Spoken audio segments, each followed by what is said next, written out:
A train is going to Chicago. Army pilot Captain Colter Stevens wakes up on a train with no idea where he is. Christina talks with him, calling him Sean. The conductor requests his ticket. When Christina tries to help Colter find his ticket, he acts weird around her as well. When she confronts him about his odd behavior, he claims to be unaware of who she is. He goes outside for a second to find out where he is, but he returns to his seat next to Christina. He suddenly notices his reflection in the window, which shows a completely new face to him. Colter then goes to the toilet and sees his reflection, only to discover a new person there. He then takes out the wallet and finds the same man there. Christina was waiting for him outside the washroom. He tells her that he has never heard of Sean or herself.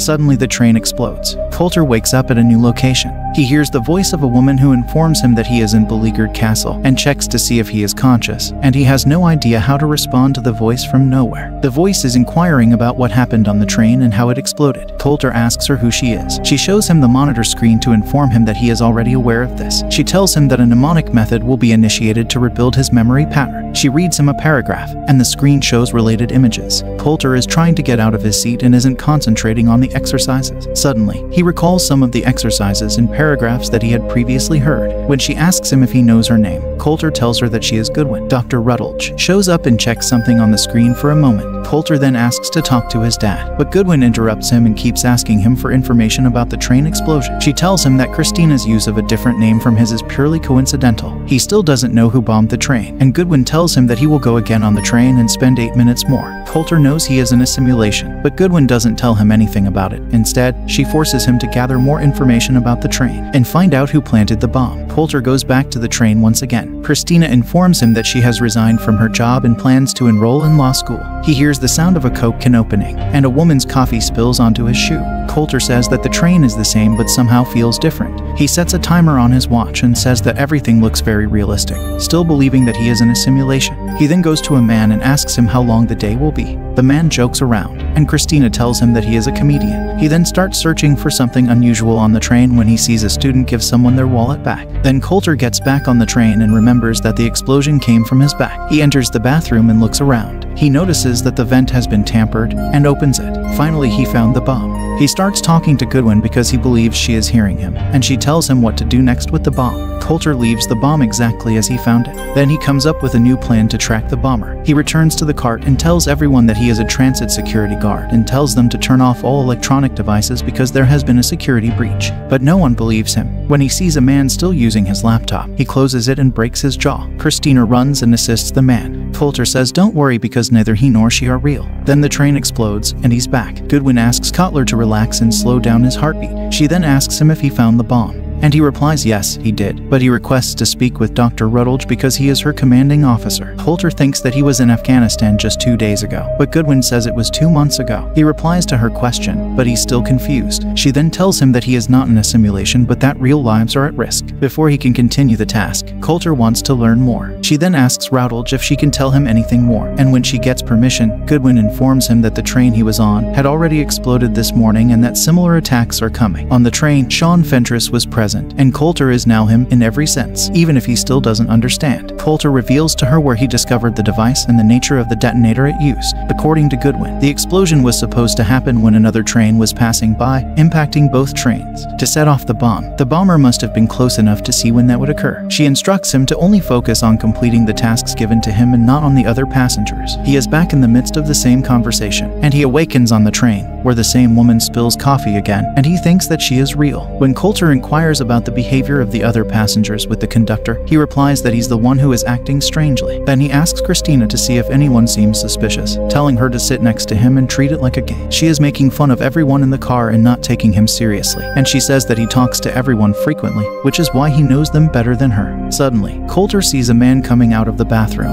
and Christina thinks that he is judging too much. When she informs him that he is the only person she has seen coming out of there, he pauses and thinks for a second. When Colter searches through his stuff, he only finds her name in Sean's notepad. He forces Christina to come with him because he wants to go after the man he spotted earlier. As he follows the man inside the washroom, Colter instructs her to wait outside the station. He hears him puking in a washroom and inspects him, making him really uncomfortable. Colter follows the man as he exits. He sits down next to him on the bench and asks to borrow his phone. When Colter insists on seeing his phone, the man says to leave him alone, and when he tries to walk away, Colter attacks him and starts checking his bag. The bomb then explodes, and he suspects that the man might be the bomber. Still not entirely convinced, and the man pushes him onto the railway tracks. Colter doesn't get up in time, and a train strikes him. He wakes up in a different place, but he is unable to hear either beleaguered castle. The building starts to shut down and feels freezing cold. Goodwin's coworker tells her that he's in trouble. After that, they both visit Rutledge, who informs them that no one has ever been in this situation before and tells her to keep sending him signals and see if he responds to any of them. Meanwhile, Colter finds a toolbox and manages to restart the power of the place. Rutledge sits down at Goodwin's computer and hears distorted voices. Rutledge is about to leave when Colter hears her reading the chapter to him and calls out to her. He talks to the doctor, who informs him that he created the location where he is and confirms to him that he has full control there. When Colter says that he saved a passenger on the train, Goodwin comes back and continues the conversation. She informs him that it was not part of the mission to save passengers. Rutledge then clarifies that she only survived in the source code. When he asks what that means, he tries to make it simpler for Colter. The source code is not a time travel machine but more like a time arrangement device. He can only return there and see through the eyes of Sean Fentress, who serves as his link. This is how he can report on what he has witnessed in a sort of parallel universe. When Colter swears that he saved someone, Goodwin asks about the woman's identity and searches online for her. She informs Colter that Christina passed away on the train that morning. He still doesn't understand, but they must send him back since a second attack is allegedly being planned in Chicago's center. They believe that this time the bombers will activate a big bomb, which will result in the city being evacuated. The army believes that the second attack might be avoided if it can find the bomber. Before they send him back, Goodwin tells him about a handgun he will find on the train. She gives him permission to use any kind of force needed. When he wakes up on the train, he is shocked to see Christina there. They have a brief conversation, and it becomes clear that he has fallen in love with her. But Colter is up because he has a task to complete. When he goes in search of the gun, he discovers it exactly where Goodwin had told him. Sadly, the conductor sees him reaching for the gun in the safe. When the second conductor electrocutes him, he pulls the gun at him. When Colter wakes up once again, Christina is standing next to him and asks him what he was doing. As he is running out of time, he asks her what she would do if she only had 1 minute to live. Colter promises her that he will call his father and tell him that he's sorry. Christina assures him that everything will be fine. The bomb then explodes on the train once more, and Colter experiences some odd visions of Christina and wakes up in another place.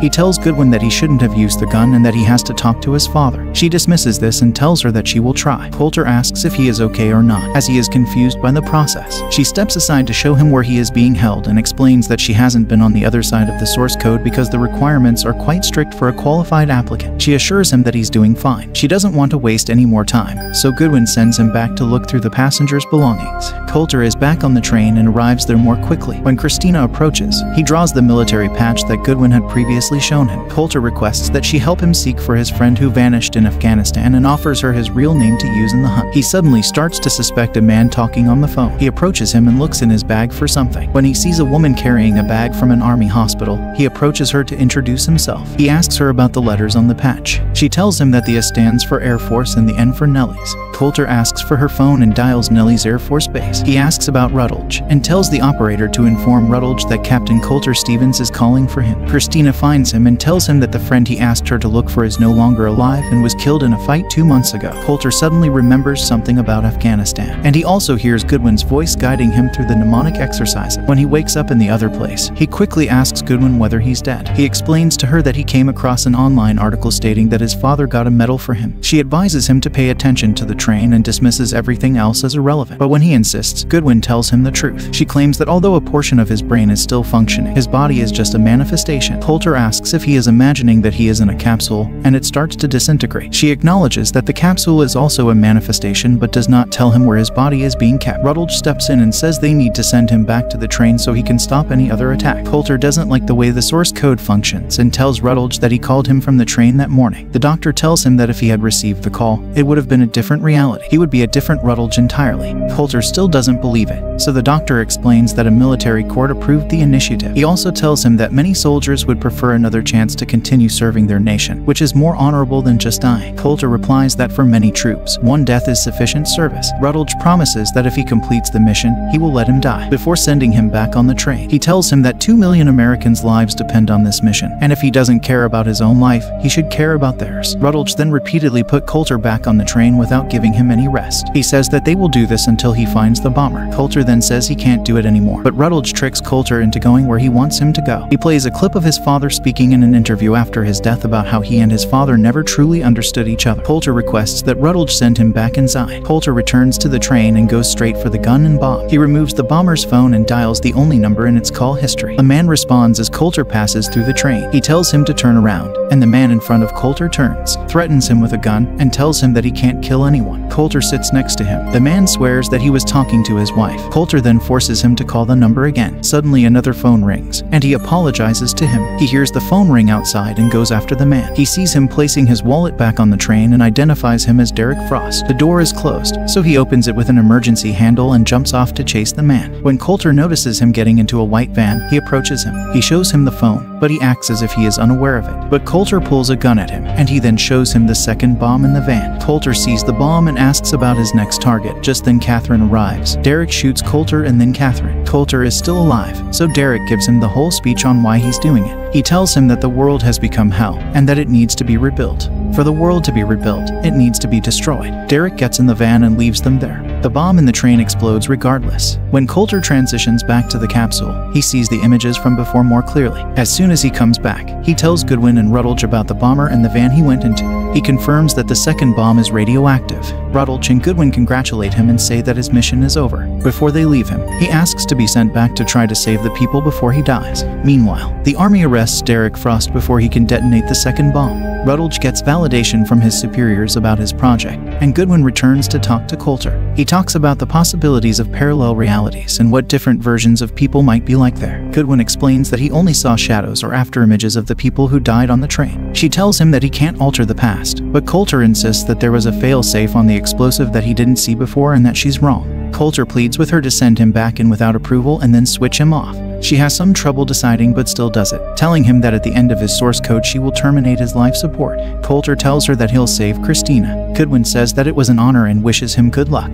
Colter is back on the train for the last time. He asks Christina out for coffee, which she very gladly accepts. Colter asks her to give him a few minutes to save the world. He instantly goes towards the bomb and takes out the first and second detonators. He then walks by Derek and takes the handcuffs off the conductor. While the source code is active, Goodwin enters his office. Rutledge continues to receive positive feedback from his bosses. He tells her to wipe Colter's memory and prepare him for a new source code. Rutledge has no plan to let him die. Back on the train, Colter stops Derek from exiting the train and handcuffs him to a bar. He shows him the phone, calls the cops, and tells them all about Derek and the radioactive bomb in the van. Colter takes his phone and leaves him there. He sends an email to Goodwin and calls his dad. He tells him that he is Colter's friend, and before his death, he just wanted to say sorry to him. In the meantime, Goodwin goes to the place where Colter's body is kept and opens the chamber. Watching his condition, Colter's dad expresses regret for not telling Colter how much he loved him. He says that he knows. Colter goes back to Christina again. Rutledge gets a call that Goodwin is with Colter. He asks for MPs to join him in Colter's chamber and attempts to open the door. Goodwin waits for Colter's 8 minutes to end.